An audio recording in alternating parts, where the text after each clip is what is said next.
kuvien ulkopuolelta niin sen verran voi todeta, että Jami näyttää tällä hetkellä varsin rennolta ja innokas ottelee. Ja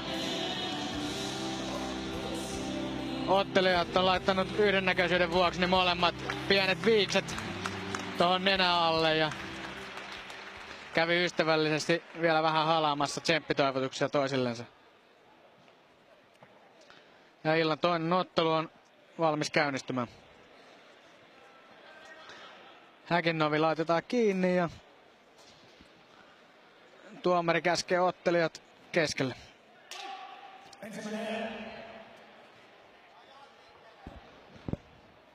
Jami varmasti pyrkii pitää etäisyyden vähän kauempana ja löydä pitkää jabia ja Hirvonen ajautuu tuohon lähelle ja sitä kautta viemään ottelun mattoon.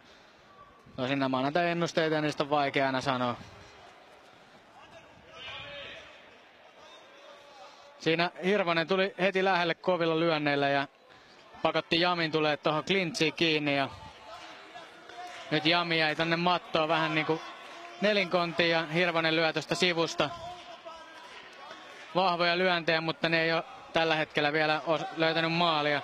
Ja nyt se haki kuristukset todella syvälle kurkulle. Ja nyt näyttää pahalta Jami Kuparisen kannalta ja Hirvosella on hyvin. Ja sieltä tuli taputus takakuristuksella ensimmäisessä erässä. Ei mennyt montaa kymmentä sekuntia tuohon. Siinä Hirvonen. Tässä hidastuksella kun katsotaan, niin kädet on heti tosi syvällä kaula alla.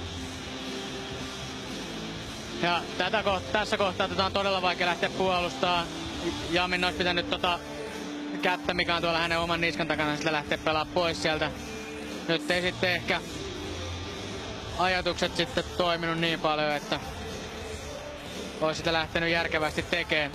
Ottelun alussa niin Hirvonen tuli muutamalla terävällä lyönnillä tuohon lähitilanteeseen ja pakotti Jamin viemään matsin nurin. 53 sekuntia kuristuksella takaa. Punainen kulma, Matti Hirvonen. Ja Matti Hirvonen ottelun voittaja